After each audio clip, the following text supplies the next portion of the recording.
ഒരു മോഡലിന് കിട്ടുന്ന എന്താ പറയുക തിക്താനുഭവങ്ങൾ, അത് തന്നെയല്ലേ വാക്ക്, അഴകളവുകൾ എന്നാ പറയുക. ഇതൊക്കെ ഉള്ളവർക്ക് മാത്രമാണ് എന്ത് മോഡലാവാൻ പറ്റുക, മോഡലിങ് ചെയ്യാൻ പറ്റുക എന്നൊക്കെ ഉള്ള ചിന്ത ഉണ്ടായിരുന്നു.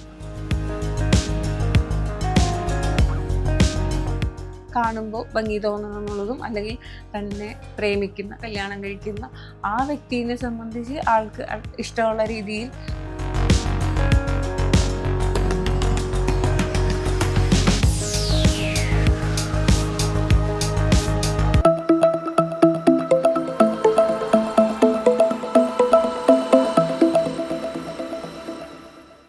ഹായ്. അപ്പം എനിക്ക് നിരന്തരം എന്താ പറയുക, എന്നോട് മനുഷ്യന്മാർ ചോദിക്കുന്ന കുറച്ച് കാര്യങ്ങൾ, അതിനെക്കുറിച്ച് പറയാനും, പിന്നെ എന്താ പറയുക, ഒരു മോഡൽ എന്ന് അറിയപ്പെടുമ്പോൾ അതിന് പിന്നിൽ ഒരു മോഡലിന് കിട്ടുന്ന എന്താ പറയുക തിക്താനുഭവങ്ങൾ, അത് തന്നെയല്ലേ വാക്ക്.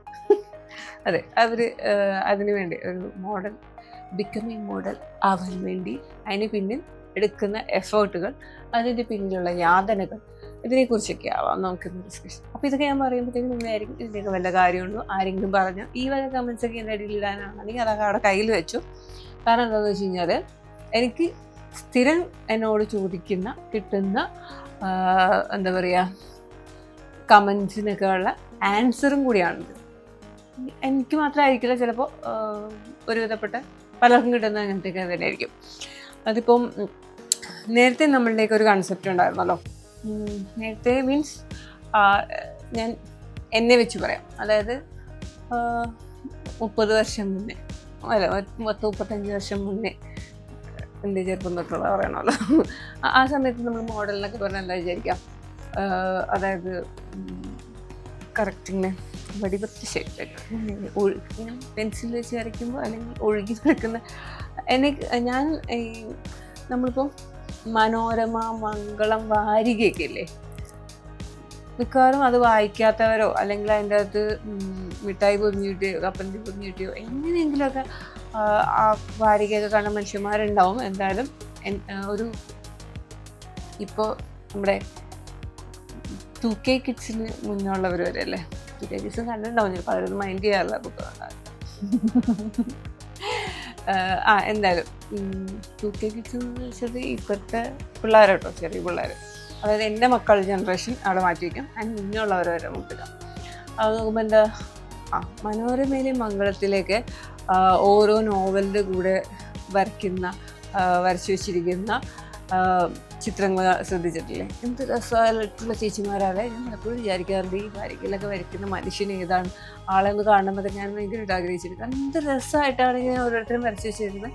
അതിപ്പോൾ സ്ത്രീ ആണെന്നുണ്ടെങ്കിൽ പുരുഷനാണെന്നുണ്ടെങ്കിൽ ആരെയാണെന്നുണ്ടെങ്കിൽ നല്ല രസമായിട്ടാണ് വരച്ചിട്ടുണ്ടാവുക. അതായത് നമുക്ക് ആ പിക്ചർ കാണുമ്പോഴത്തേക്ക് ആ നോവൽ വായിക്കാൻ തോന്നും, കഥ വായിക്കാൻ തോന്നും. ആ രീതിയിലാണ് എൻ്റെ ചിത്രങ്ങളൊക്കെ വരയ്ക്കുക. അതിൻ്റെ ആ ഒരു കളർ കോമ്പിനേഷനും ഒക്കെ. പറഞ്ഞു വന്നത് എന്താണെന്ന് വെച്ച് കഴിഞ്ഞാൽ അത്. പിന്നെന്തായിരുന്നു, പിന്നെ നമ്മുടെ നാന ബുക്ക് എല്ലാവരും നോക്കുക, എന്താ ഫ്രണ്ട് പേജും സെൻട്രൽ പേജും അല്ലേ.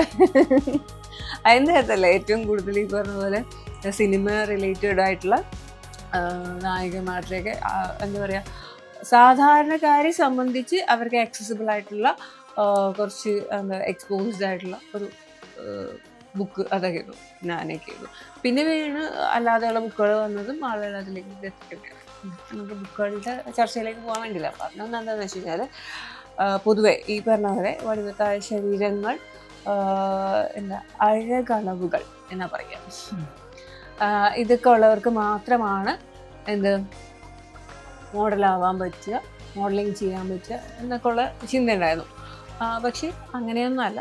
അതൊക്കെ ഒരു നമുക്ക് അതിനെക്കുറിച്ച് ഡീറ്റെയിൽ ആയിട്ട് അറിയില്ലായ്മ കൊണ്ടുള്ള നമ്മുടെ തോന്നലുകളൊക്കെ ആയിരുന്നു. ഇപ്പോൾ പക്ഷെ നമുക്കറിയാം, കുറേ വാക്കുകൾ നമ്മൾ കേട്ട് ശീലിച്ചു. എന്താണ് 0 സൈസ്, പ്ലസ് സൈസ്, പിന്നെ അതിന് ഇടയിലുള്ളവർ, അങ്ങനെ പല എഴുതി. അപ്പോൾ പണ്ടെന്നൊക്കെ പറഞ്ഞു കഴിഞ്ഞാൽ സിനിമയിൽ വരുന്ന നായിക എന്നൊക്കെ പറയുന്നത് ഈ കലാതിലകമായിട്ടുള്ള മോഹിനിയാട്ടം, ഡാൻസ് അങ്ങനെയൊക്കെ നന്നായിട്ട് അറിയുന്ന ആളുകളൊക്കെ ആയിരുന്നു കൂടുതലും സിനിമയിലേക്ക് എത്തിയിട്ടുണ്ടായിരുന്നത്. ഇപ്പോൾ പക്ഷെ അങ്ങനെയല്ല, അല്ലാത്ത ആളുകളുണ്ട്. അതുമല്ല ഏതൊരു ടൈപ്പ് ഓഫ് ശരീരമാണെന്നുണ്ടെങ്കിലും അതിന് അതിൻ്റേതായ സവിശേഷതകളുണ്ട് അല്ലേ? ഓരോന്നിനും ഓരോരോ റീസൺ ഉണ്ട്. നമ്മളുടെ സമൂഹത്തിൽ ഇപ്പം നമ്മൾ എല്ലാ ടൈപ്പ് ഓഫ് വൈവിധ്യങ്ങളും അക്സെപ്റ്റ് ചെയ്യുന്ന മനുഷ്യരാണ് നമ്മളെന്ന് പറയുമ്പോഴും ചിലപ്പോൾ സ്വന്തം ലൈഫിലേക്ക് എടുക്കുമ്പോഴത്തേക്കും, അല്ലെങ്കിൽ ഇപ്പോഴത്തെ കൺസെപ്റ്റ് അല്ല, ഇത്ര ഇതുവരെ ഉണ്ടായിരുന്ന കൺസെപ്റ്റ് കല്യാണം അല്ലെങ്കിൽ എൻ്റെ പെണ്ണ് അല്ലെങ്കിൽ എൻ്റെ പുരുഷൻ എന്നൊക്കെ പറയുമ്പോൾ എല്ലാവർക്കും ഓരോരോ കൺസെപ്റ്റുകളൊക്കെ ഉണ്ടായിരുന്നല്ലോ. പ്രത്യേകിച്ച് നേരത്തെ എന്നൊക്കെ പറഞ്ഞു കഴിഞ്ഞാൽ നല്ല മുടിയുള്ള നല്ല ഭംഗിയുള്ള കണ്ണങ്ങനെ ഇരിക്കണം, എന്തിനങ്ങനത്തെ പാട്ടുകൾ വരെയൊക്കെ ഉണ്ടല്ലേ, എങ്ങനെയൊക്കെ ആയിരിക്കണം ഒരു പെണ്ണ് അല്ലെങ്കിൽ ഒരു സ്ത്രീ എന്നൊക്കെ ഉള്ള അങ്ങനത്തെ കുറേ സാധനങ്ങളുണ്ടായിരുന്നു. കുറച്ച് നാളുകൾ മുന്നേ ഉള്ള ഒരു ഇതിനെക്കുറിച്ചാണ് പറഞ്ഞുകൊണ്ടിരിക്കുന്നത്. ഇപ്പോഴത്തെ കറണ്ട് സിറ്റുവേഷനെ കുറിച്ച് എല്ലാവർക്കും അറിയായിരിക്കും അല്ല. അപ്പോൾ അതായത് ഞാനൊക്കെ കേട്ട് വളർന്ന ഒരു സാഹചര്യത്തിൽ നിന്നുകൊണ്ടുള്ള കാര്യങ്ങളാണ് പറഞ്ഞുകൊണ്ടിരിക്കുന്നത്. അതെന്താ പ്രസക്തി എന്ന് വെച്ച് കഴിഞ്ഞാൽ അതിൽ നിന്ന് എത്രത്തോളം നമ്മൾ മാറി ചിന്തിച്ചു തുടങ്ങി എന്നൊക്കെ ഉള്ള സാധനങ്ങളിലേക്കാണ്. അതായത് ശരിക്കും പറഞ്ഞു കഴിഞ്ഞാൽ നേരത്തെ ഒരു കാലഘട്ടം വെച്ചിട്ട് ഇപ്പോൾ വീട്ടിൽ സ്ത്രീയും പെൺകുട്ടികളുടെയും കാര്യം എടുത്തെടുത്ത് പറയുന്നതെന്ന് വെച്ച് കഴിഞ്ഞാൽ ഏറ്റവും കൂടുതൽ ഞാൻ എൻ്റെ സുഹൃത്തുക്കളുടെ ഓരോ വിഷയങ്ങൾ ഞാൻ അനുഭവിച്ചതൊക്കെ വെച്ചിട്ടാണല്ലോ എനിക്ക് പറയാൻ പറ്റുന്നത്. അപ്പോൾ അതുകൊണ്ടാണ് അങ്ങനെ എടുത്ത് പറയുന്നത്. മറ്റുള്ളവർക്ക് പ്രശ്നമില്ലാന്നല്ല, എന്നാലും ഇവിടെ ഫോക്കസ് ചെയ്ത് പറയുന്നതുകൊണ്ട് ഇപ്പോഴും അതിനൊന്നും മാറ്റങ്ങളൊന്നും വന്നിട്ടില്ല എന്നുള്ള കുറേ കാര്യങ്ങളുള്ളതുകൊണ്ട് തന്നെയാണ്.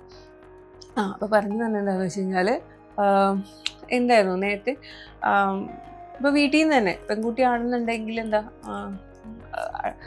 മറ്റുള്ളവരുടെ വീട്ടിൽ പോകേണ്ടതാണ്, കെട്ടിച്ച് വിടേണ്ടതാണ്. അപ്പോൾ കെട്ടിച്ച് വിടണമെന്നുണ്ടെങ്കിൽ മിനിമം എന്താ പറയുക കുക്കിംഗ് അറിയണം എന്നൊക്കെ ഉള്ളതാണ്. പിന്നെ കല്യാണം നടക്കുന്ന പെണ്ണ് കാണാൻ വേണ്ടി വരുമ്പോൾ അല്ലെങ്കിൽ ഒരു പുരുഷനെ അട്രാക്റ്റ് ചെയ്യാൻ വേണ്ടി അല്ലെങ്കിൽ ഒരു പുരുഷന് ഇഷ്ടമുള്ള രീതിയിൽ നമ്മളെ എങ്ങനെ മാറ്റാം എന്നൊക്കെ ഒരു ഇത് വെച്ചിട്ടായിരുന്നു നേരത്തെ എന്ത് ഡ്രസ്സ് ധരിക്കണം എന്നുള്ളതും അല്ലെങ്കിൽ എങ്ങനെ ഒരുങ്ങണം എന്നുള്ളതൊക്കെ അങ്ങനെയായിരുന്നു. അല്ലെങ്കിൽ എന്താ പറയുക കാണുമ്പോൾ ഭംഗി തോന്നണം എന്നുള്ളതും അല്ലെങ്കിൽ തന്നെ പ്രേമിക്കുന്ന കല്യാണം കഴിക്കുന്ന ആ വ്യക്തിയെ സംബന്ധിച്ച് ആൾക്ക് ഇഷ്ടമുള്ള രീതിയിൽ എന്താ പറയുക ഉള്ള ഡ്രസ്സുകൾ ഇടാന്നുള്ളതും ആൾക്ക് തൃപ്തികരമായ രീതിയിൽ